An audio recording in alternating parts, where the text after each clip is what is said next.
खुलुमबाय बड'लेण्ड रादाब नायगिरि बयनिसिमबो फुंबिलिनि गोजोन हामलायथि बावहरबाय। दिनै 6 जुन 2025 इं मायथाइनि सानसेनि फान्जामुथियाव थानाय राशिफोरखौ फरायथिनो लाबाय। मेष राशि गेदेर सुबुंनि बोसोन होनाय मोनगोन, मोजां हाबा मावनो गोहो बोलो मोनगोन, बयनिबो मान होनाय मोनगोन। वृष राशि गोसोआव गोजोननाय मोनगोन, बिसि फिसानि गोनांथिफोरखौ सुफुंना होनो हागोन, नखराव गोजोन फैगोन।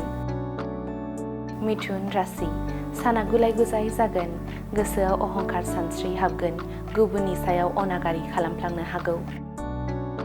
कर्कट राशि आनजाद होनायाव उथ्रिसारनो गोब्राब जागोन, मावनो लानाय हाबाखौ गोरलैयैनो मावफुंनो हानाय नङा, गोसोनि बायदि सानस्रिया गोजोन गैयै खालामगोन।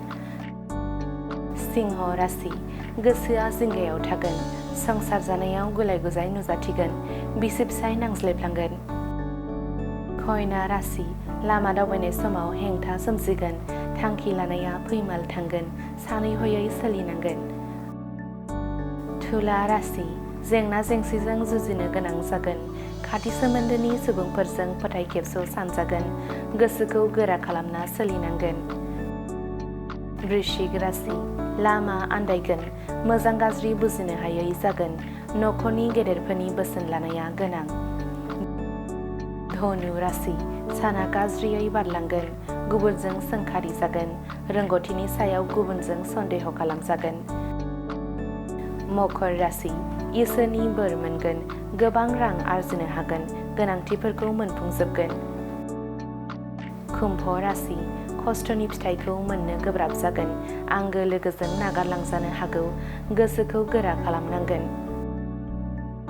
मीन राशि गोसोनि लुबैनायखौ मोनफुंजोबनो हानानै गोजोननाय मोनगोन, साना नखरजों लोगोसे रंजा खुसियै बारलांगोन।